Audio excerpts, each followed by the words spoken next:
out some of the originators, the creators. This man was a part of the very first Sacramento Slam poetry team, and we've been doing this for over 20 years when he used to come every single Wednesday to Queen Sheba. Who's been, by a show of hands, who's been to the old school mahogany at Queen Sheba or Sweet Fingers or Jamaica House? Yes, the OGs, the OGs. And he was the visionary to set it up. He actually asked me to host for the first time. It's my man. Give it up for Khiry Malik!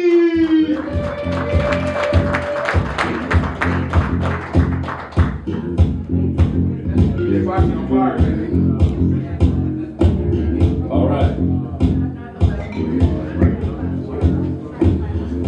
Remind me of the back in the day at Skyview driving. From Skyview. Yes. Driving, and mom had to put you in the trunk, put the blanket over you on Tuesdays. I only got one kid. It's like 4 kids in the back. Hot, smothered popcorn and the whole shebang. All right, so this poem is a new one I just wrote today. So I don't know how it's gonna go. If it goes terrible, I didn't write it. Because here's the thing, right in the middle of me writing a poem, because I have like a kind of writer's block. So right in the middle of me writing a poem, I went and got the mail. I have ADHD too. So I was like writing a poem, I needed my mail. So I went and got the mail. And I had a parking ticket from the city of Sacramento. I haven't had a parking ticket since, I haven't had any kind of citation since the 90s. And the prices have changed. I'm like, what do I do? I was unloading my car, and so we have more than one night. So we're doing the second Saturdays over at a place called All City in Oak Park, 34th and 2nd, I think. So we get tickets, they're 2 for 1 right now. But I was unloading the car, and I guess the bus came and took a picture. I'm like, David, you gonna write me a ticket right to my face. You know what I'm saying? I didn't see you. They gonna send me because there's a parking ticket. I'm like, that can't be me. And then they had a picture of my car. You know what I'm saying? $112. I said, what happened to the $10 tickets? Like, what happened to the tickets that was a warning? You know? So I guess that was a violation. I gotta pay it the next 10 days. It was gonna be $200 and something. This is the most mafia.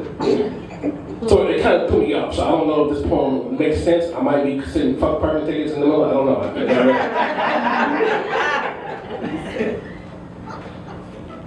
One, first grade. Me, Dave, and Cameron used to run around the playground at recess. We would mimic our favorite heroes. So on any given day, we'd be Voltron, the Thundercats, G.I. Joe, He-Man, Knight Rider, or Star Wars. We took turns playing the characters. We learned our teamwork, good manners, and sportsmanship. On some days, we would spend the whole recess running around in an organized line, mimicking our favorite car. The horn sounded like this. Dee, dee, dee, dee, dee, dee. I would be Bo sometimes I'd be Luke. Some days I had to be Roscoe P. Coltrane.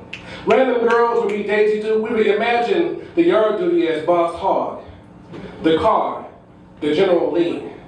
To us, a symbol of freedom, heroism, and American values.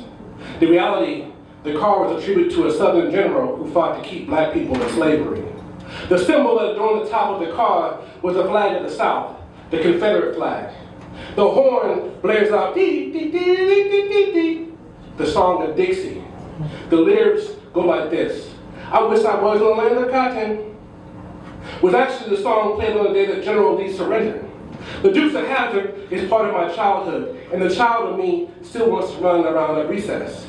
We never realized that our heroes were human. 2. Saturday mornings we used to wake up and eat breakfast and sit around the TV trying to get our wishes granted by John B. The chant, make a leg a high, make a hiney ho.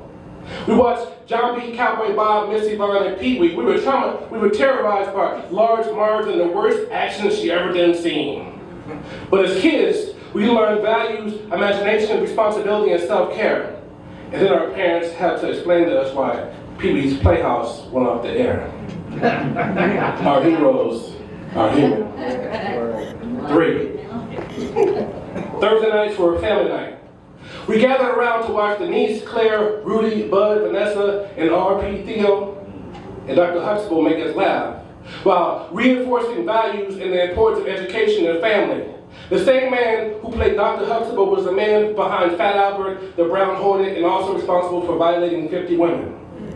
Bill Cosby was nothing close to Cliff Huxtable. Our heroes are human. 4. I didn't know my junior high school was named after a racist. I wore my CMJV shirt with pride. I didn't know the Democratic Party founded the KKK and opposed the Civil Rights Movement. I didn't know my pastor is often the reason why the church doesn't have money. I didn't know the man who created Kwanzaa is also guilty of being an informant against black organizations and also was convicted of torturing women. I didn't know Michael Jackson and Prince did drugs. Our heroes are human. 5. In the 80s, a quick drive through most neighborhoods on summer days, you would see young boys in the front yard imitating their favorite wrestler. We promoted our wrestling matches with intensity and fanfare, ripped our shirts off, said our prayers, ate our vitamins, and exercised like our hero told us to. In the 80s, it was all about the Iron Sheik, the Macho Man, Paul Orndorff, Ted DiBiase, the Junkyard Dog, King Kong Bunny, Jimmy Superfly Snuggets, and countless other characters, and one of them was Hulk Hogan. And out of all the wrestlers, he was the one that stopped time, made us believe that no matter how much you're getting beat down, if you hold out hope, you can rally and make a comeback and drop a leg on your problems. As a child, I believed that wrestling was real. I would argue that jumping off a 50-foot steel cage was a logical idea that wouldn't result in near death. I would argue that getting hit in the face with a steel chair or being thrown through a wooden table wasn't that bad. I mean, I was like, you can recover from that, you know what I'm saying? I'm 50, I can't even walk up those 3 stairs. I was proud to be a hulkamania, electrified when Hulk Hogan slammed Andre the Giant and then Big John Studd. The Hulkster was a man the young boys followed. He showed us strength and integrity when many of us didn't have the same role model examples in real life. And even later in life, when we learned that wrestling was a script, we still watched. Imagine the child of me listening to Terry Bollea say the word nigger on a recording. Imagine the child of me listening to Terry Bollea say the word nigger on a recording. Sometimes the storyline is more important than the person delivering the story. Sometimes it's healthy to cling to the fond memories of the past while severing the attachments of the present and the future. I salute Hulk Hogan and rebuke Terry Bollea. I can watch Cosby Show and still be disappointed in Bill Cosby. I can still dance to R. Kelly and Michael Jackson and Diddy and Prince without supporting their mistakes. I can celebrate Kwanzaa while educating the public about Dr. Karinga. I can vote Democrat while making a pledge to help them accountable. I can do the Pee Wee Herman dance without touching my penis. I can protect.